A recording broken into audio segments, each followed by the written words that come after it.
Today, we delve into the compelling story of Samuel Doe, a man whose journey from humble soldier to the leader of Liberia offers profound lessons in leadership, ambition, and the burdens of power. His life is a testament to how quickly the tides of fortune can turn, and how the choices of one individual can shape the destiny of an entire country. His rise and fall illuminate the universal truths of power, corruption, and the consequences of ignoring those you serve. Through his story, we see how hope can transform into disappointment, and how the promise of change can sometimes give way to the harsh realities of governance. Samuel Doe's life is a mirror reflecting the challenges of leadership. It is a reminder that every decision made at the top ripples outward, affecting millions of lives. His journey forces us to confront difficult questions about responsibility, integrity, and the true meaning of service. It forces us to ask, what happens when a leader forgets their roots? When the connection to the people is lost, and the struggles of ordinary citizens are no longer seen or heard, what is left of leadership? What is the cost of silencing dissent? When voices are stifled and criticism is met with force, the very foundation of a nation begins to tremble. The lessons from this era are not just for Liberia, but for every society that values freedom and justice. This is more than a history lesson, it's a human lesson. It's about the hopes and fears of a people, the dreams that rise and fall with each new leader, and the enduring quest for dignity and respect. Imagine a young man, not from privilege, suddenly leading a nation. Samuel Doe's ascent was unexpected, a moment that captured the imagination of many who longed for change. He represented the possibility that anyone, regardless of background, could shape the future. For many in Liberia, his rise was a moment of liberation. The streets filled with celebration, hope was reborn, and the promise of a new era seemed within reach. But as history has shown, the journey from hope to reality is never simple. But the path of power is fraught with challenges and temptations. The responsibilities of leadership can weigh heavily, and the allure of authority can sometimes cloud judgment. Every leader faces moments of choice, moments that define their legacy. We will explore the key moments of his rule to understand where things went wrong, and how the hopes of a nation were tested by the realities of power. Through these moments, we can uncover lessons that remain relevant for leaders everywhere. This journey is about learning from the past, to build a future where power serves the people, not the other way around. It is about understanding the mistakes that were made, so that we can avoid repeating them. Even in the darkest stories, there are lessons to guide today's leaders. The resilience of the Liberian people, their hope and determination, remind us that no matter how difficult the past, the future is always unwritten. Let's begin this journey together. Let us listen, reflect, and learn from the story of Samuel Doe, a story we must all hear, for its lessons belong to us all. Samuel Canyon Doe was born in 1951 in a small, remote village in southeastern Liberia, a region marked by dense forests and simple, traditional ways of life. His early years were shaped by the rhythms of rural existence, where opportunities were scarce and the future uncertain for most children. Doe belonged to the Kron ethnic group, one of Liberia's many indigenous communities. The Kron, like most indigenous groups, had long been marginalized and excluded from the country's centers of power. For over a century, Liberia was dominated by the Americo-Liberians, descendants of freed American slaves who established a ruling elite. This small group controlled the government, economy, and military, creating deep social and economic inequalities that left the majority of indigenous Liberians with little voice or opportunity.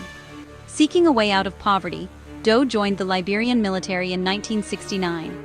He quickly rose through the ranks, becoming a master sergeant.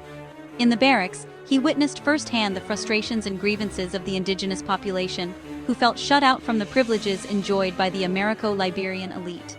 In April 1980, after years of simmering discontent, Doe led a group of non-commissioned officers in a dramatic coup, overthrowing President William Tolbert in a violent and decisive action that shocked the nation.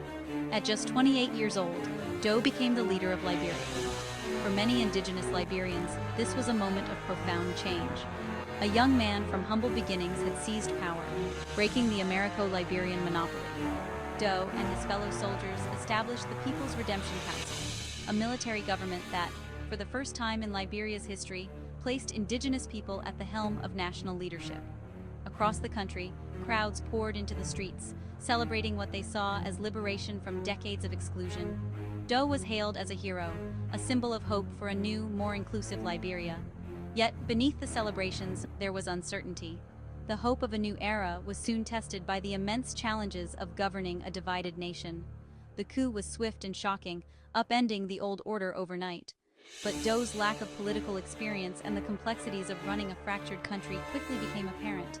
The long-standing rule of the Americo-Liberian elite was shattered, but the transition to indigenous leadership brought its own set of difficulties and growing pains. Doe's rise was seen by many as a chance for a new beginning, a break from the past. But the realities of leadership, balancing competing interests, managing ethnic tensions, and delivering on promises, were daunting. The story of Doe's ascent is one of ambition, hope, and the complexities of power.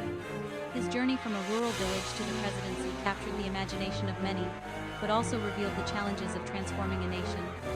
Doe's leadership marked a turning point in Liberian history, but the path ahead was fraught with difficulty, political instability, economic hardship, and the ever-present threat of unrest. The initial hope of liberation was soon overshadowed by the harsh realities of governance, as Doe and his government struggled to unite a fractured country and deliver on the promise of a better future for all Liberians. After the coup, optimism surged in Liberia. Doe promised to end corruption and create a just society. He increased salaries for civil servants and soldiers, gaining popularity. He released political prisoners and initiated a new constitution. However, dark signs emerged early on. A public execution of former officials sent a chilling message. Despite brutality, the focus remained on reform. Doe's government launched literacy programs and infrastructure projects. The nation held its breath, watching if Doe could deliver on his promises. The early days were filled with hope, but the challenges of leadership loomed large. As time passed, the hope surrounding Doe faded. Power began to change him, and corruption took root. Allegations of financial mismanagement surfaced. The People's Redemption Council fractured as Doe grew paranoid. He saw enemies everywhere, leading to arrests and executions. Doe favored his own ethnic group, alienating others. Tribalism planted seeds of division and resentment. In 1985, a fraudulent election destroyed his credibility. The liberator had become a dictator in the eyes of many. The dream of unity was replaced by fear and division. Doe's leadership was marked by paranoia and a struggle to maintain power. The promise of equality was broken, and the nation suffered. After the 1985 election, Doe's rule darkened. His government became repressive, silencing critics. Paranoia intensified, leading to brutal retaliation against coup attempts. The economy collapsed under corruption and mismanagement. Basic services fell apart, and the people suffered. Doe isolated himself, losing touch with reality. His grip on power was born of fear, not respect. The dream had become a nightmare, and Doe's leadership was marked by fear and division. The nation was trapped in a cycle of terror and decay. During the height of the Cold War, Samuel Doe found himself with a powerful and influential ally, the United States. In a world divided by ideology, Liberia's strategic location and Doe's willingness to align with American interests made him a valuable partner for Washington. The U.S. saw Doe as a bulwark against the spread of communism in West Africa, and this partnership would shape the course of his rule. Doe skillfully positioned himself as a key partner for America, leveraging this relationship to secure vast amounts of foreign aid, military assistance, and political backing.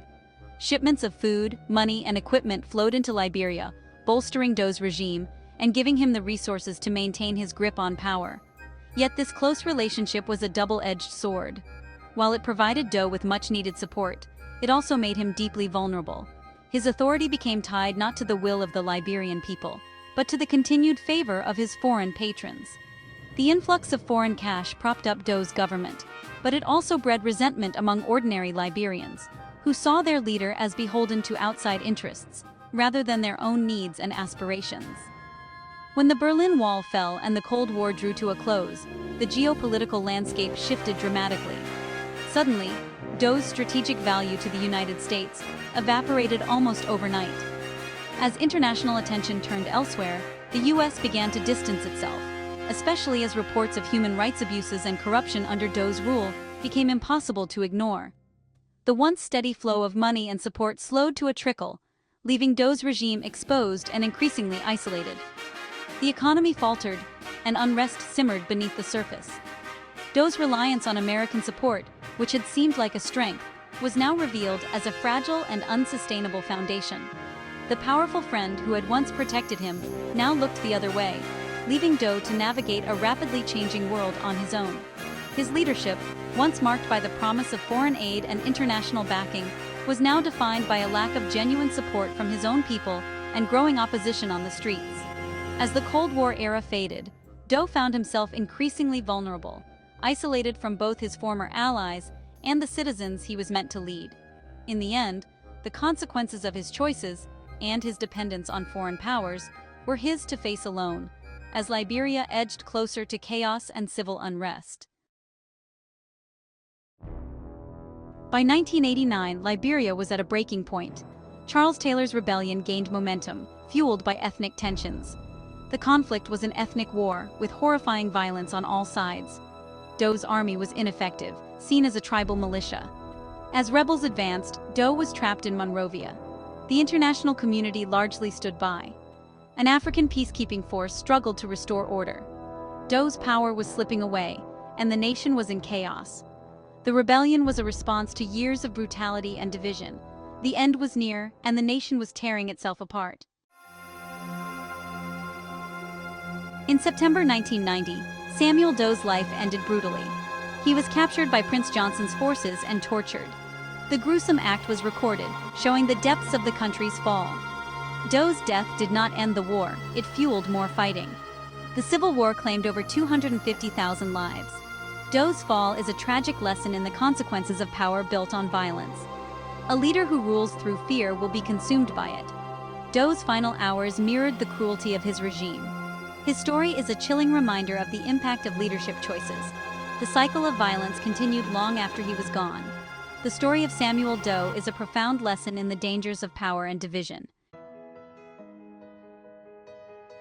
The life and death of Samuel Doe offer crucial lessons for leaders worldwide. Leadership is a sacred trust, about service, not personal gain. Doe's failure was in dividing his people, leading to his and his country's destruction. Ignoring the voices of the people leads to blindness and deafness to truth. True strength lies in listening to criticism and building strong institutions.